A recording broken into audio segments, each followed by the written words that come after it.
video was posted anonymously on the dark web. It shows a man filming something terrifying during a bike race. Watch to the end. Trail that they've taken many times before. But this time, things take a terrifying turn. Jose's GoPro camera is recording when something happens that still gives him chills to this day.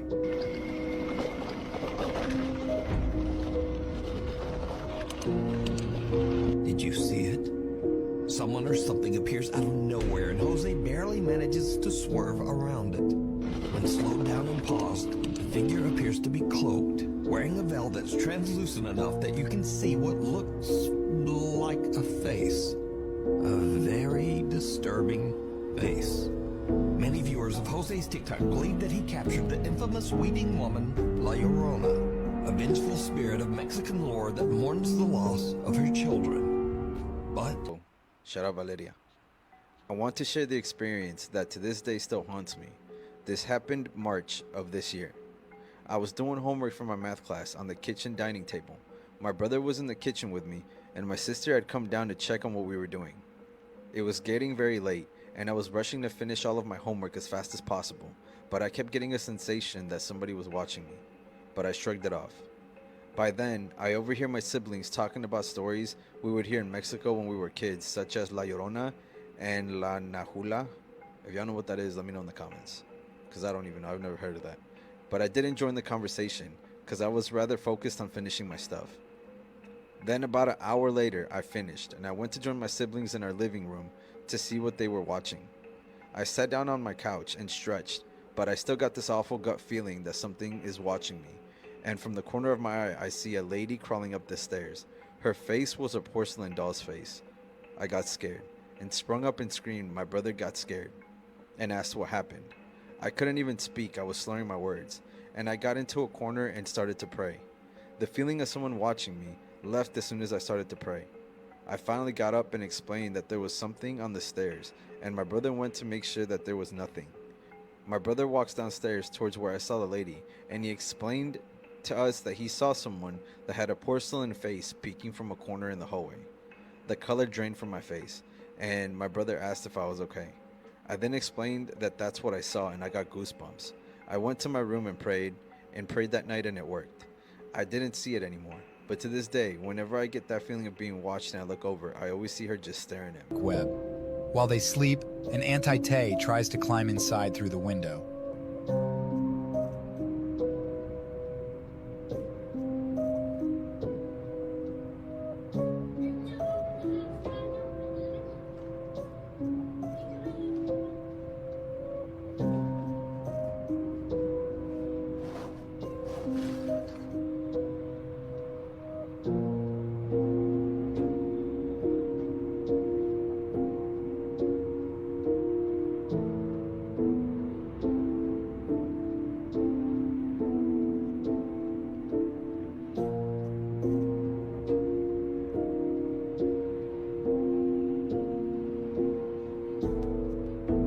Over the holidays, between now and Christmas tomorrow, I think it should be Black Christmas. Let's talk about it. So first off, one thing I feel like a lot of people don't know is that Black Christmas was actually directed by Bob Clark, the same guy who directed the iconic Christmas classic, A Christmas Story, as well as Porky's.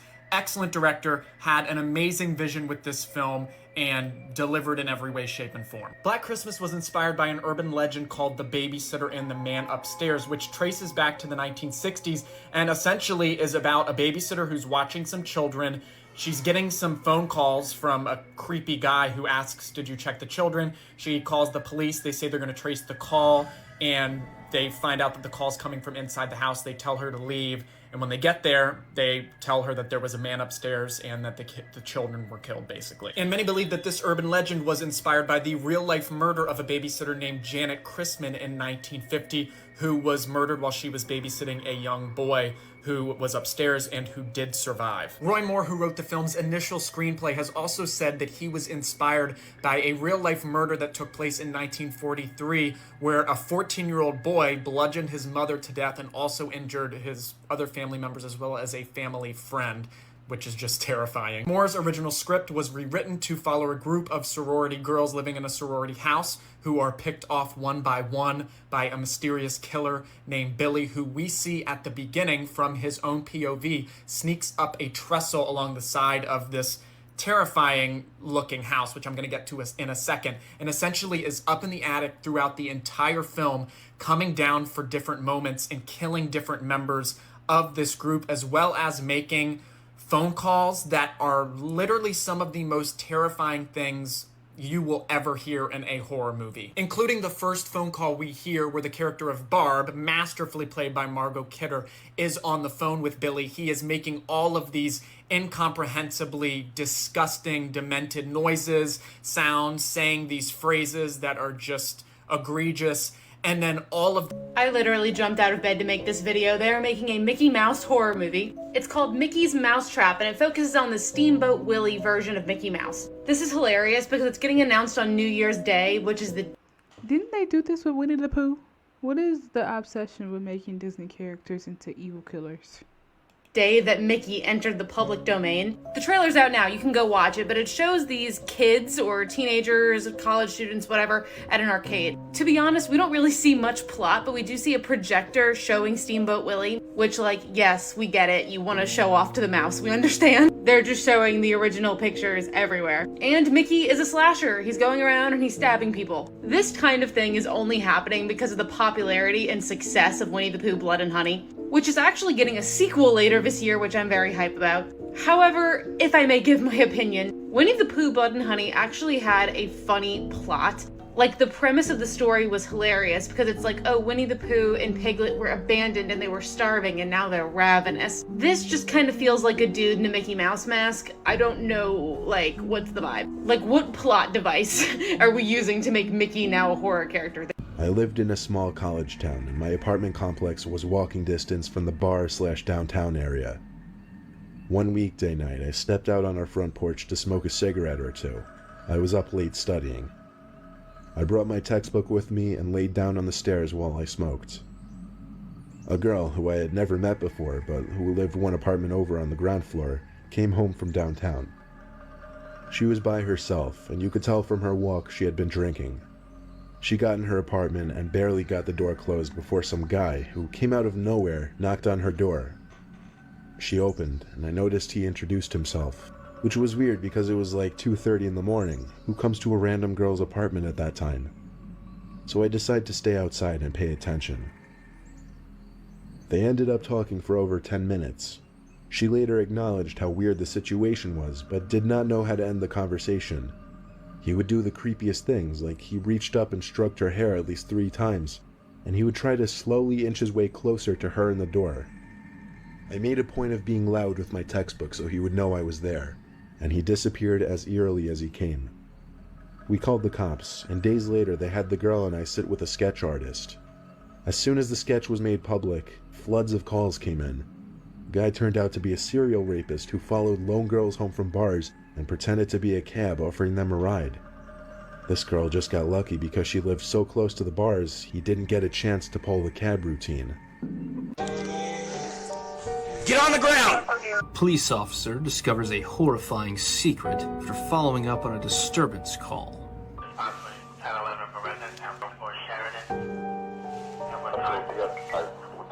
The building itself was dilapidated, empty. Approaching the front door, the officer must have felt a sense of unease as he drew his force multiplier.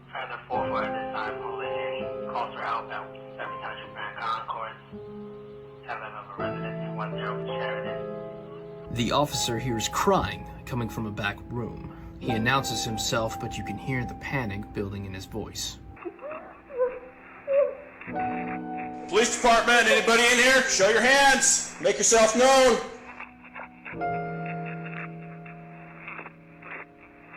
As he approaches the body, a loud noise is heard from behind him, only to spot someone following him.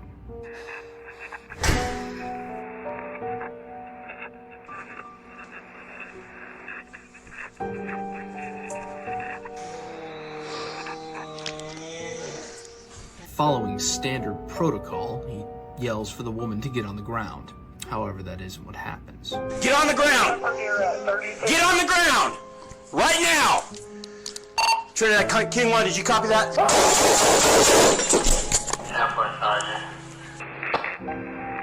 When backup had finally arrived, the officer was already gone.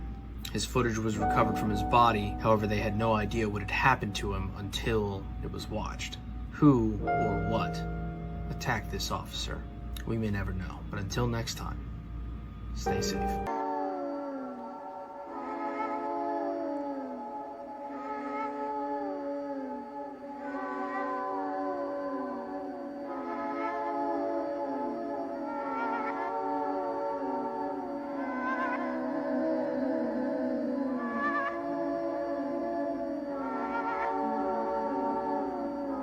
On Christmas night. You already know what I'm talking about, right? This is where we watch films together. This is where we have watched horror films together for the past over a year. So imagine my surprise when on the night of Christmas Day I go to bed, definitely no later than 11 PM. I'm snoozing quite happily. I'm in bed with a cat. There's nothing abnormal about this night. 1:30 in the morning I hear the most almighty crash, bang, wallop from the bottom of my bed.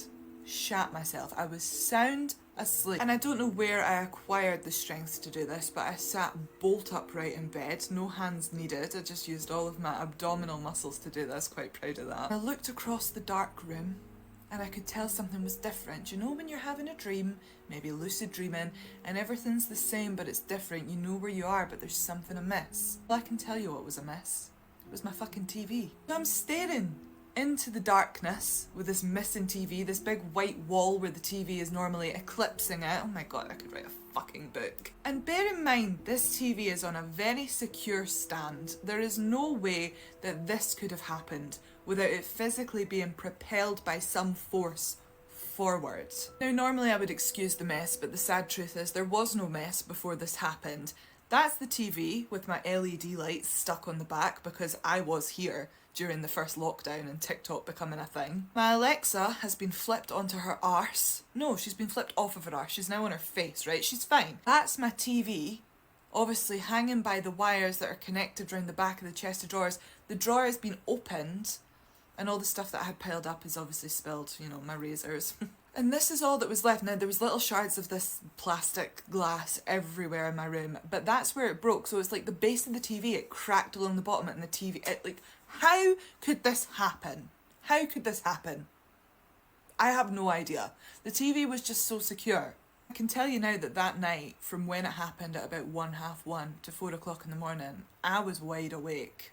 And I was messaging some guy on eBay being like, do you have a replacement stand for this TV? It's the same age as me, it was born in 1986, but I'm just hoping that you might have something in your little collection of antiques there. And he did, so it'll all be fine, it'll be replaced, we'll go back to New York, we'll be happy. But what the fuck? And there's many explanations for this. My mum instantly said, that was your granny. And I thought, very late at night, so it's highly unlikely to be a human.